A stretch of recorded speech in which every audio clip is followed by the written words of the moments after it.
Right. When weird things that can't be explained to me, right, happen, I tend to lean more toward, you know what I mean, the cosmic than, you know what I mean, the nothingness of it. Well, I mean, for sure, I'll do stupid things, and then I'll be like, thanks, Dad. You know, because my dad passed. Yeah. So it's like, I don't believe that he's up there looking down on me or anything, but it's a way of comforting me. Yeah. And like reminding myself that he'll always be a part of me still. Right. Yeah. When did he pass? It will be 5 years in June. Because my dad just did, right? No. Yeah, like 7 months ago. Right. Oh man, I'm sorry. I had no idea. Were you close to your dad? Yeah.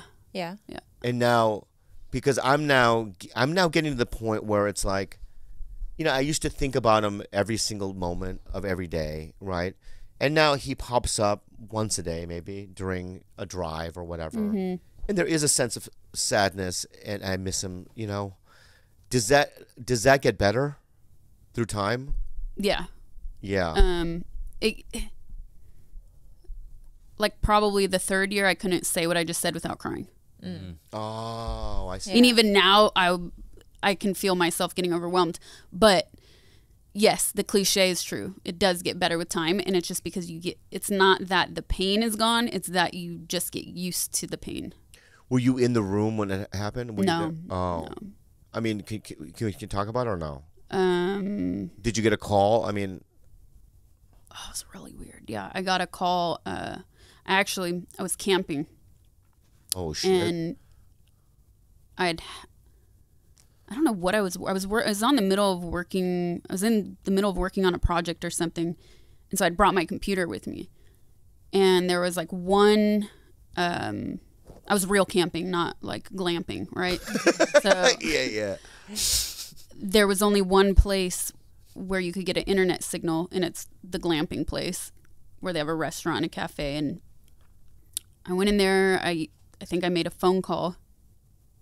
And then I almost left, and I was like, I should check my email. I actually was in my car. I was driving back to the campsite, and then I went back inside to check my email. And I go to check my email, and I have a series of messages from my siblings on email, like, call, it's an emergency, call, it's an emergency. And I'm thinking it's something completely different than what it was. And I get to my phone's not working somehow. I still couldn't make like a call out. So I ended up I even asked like the hotel, can I use your phone? They wouldn't let me use the phone. So then I had to drive to another store to get quarters into a fucking payphone. Wow. Yeah. And that's how I got the fucking news. Oh my God. Yeah. Oh my. So I like tore down my tent and sped home. Wow. And that's how I found out. Yeah. Oh my God. And so where was this campsite at? Sequoia. Sequoia. Yeah. Wow. So a 4-hour drive home. So you went right to Sacramento? No, I was in a rental because I got like a SUV to go camping in. Yeah.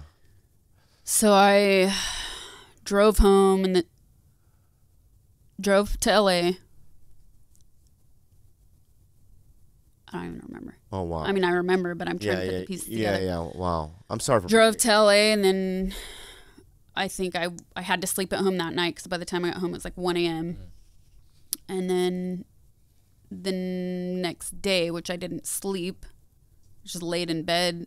Then we were all together. Wow. Like I'm making the plan basically, and then I went. He wasn't living in Sacramento, and then I went. Oh wow. And flew. Yeah. But it does get better, is what you're saying. It does. Yeah. This is a comedy podcast. Yeah, it does. It's a real podcast. Yeah. That's what it is. But yeah, you got real. That's why. I mean, I Yeah. wanted to hear it because it helps me. By hearing you, it helps me better understand. You know what I mean? That it gets better for me, right? Yeah. And that's why I'm asking. It's not because I want to bring up a bad feeling, Right, or whatever. no. I just it does help me, and that's why I asked. The cliche is true. I mean, it changes you forever. Like I lost people in my life before that, but nothing ever like this ever. Yeah. It's ever. I know, it's so shocking. That was the only time I ever got into an altercation with a cop. It was when my dad was he was probably about a month away from passing at that point. But he had another like medical emergency, and I was living in Vegas, and my dad was living in LA, and I got a phone call from my mom saying like, you know, he coded, and you should come quickly because I don't think they think he has much time. And my sister and I and a friend drove from Vegas to LA speeding, and we got pulled over, and I was so emotional and so angry. Like it wasn't the cops' fault. Blacked out. I blacked out, and I raged out on him for keeping me or for pulling us over. Yeah. And I had a meltdown on the side of the freeway, and I remember yelling at him Oh like, if my I God. don't make it there on time, and I pointed at his badge, I was like, I will find you. I Wow. I exploded on him. Liam Neeson over here. Whoa. Like he was Naked Part considerate, 6. And I will kill you. yeah. But he was considerate enough. He saw how emotional I was, so he was like, all right, you know, like he didn't even give us a ticket. He's like, I understand, sorry, you know. Wow. But I felt so much regret, like blowing up on him like that. But that's how emotional I was.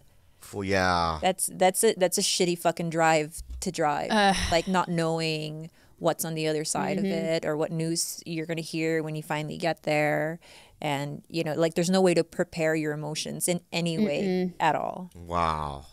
Yeah. So I'm sorry that Yeah, I'm happened so to you. sorry that happened. But we're here. We're all in the same club. Yeah. We're all in the same Sounds club. like.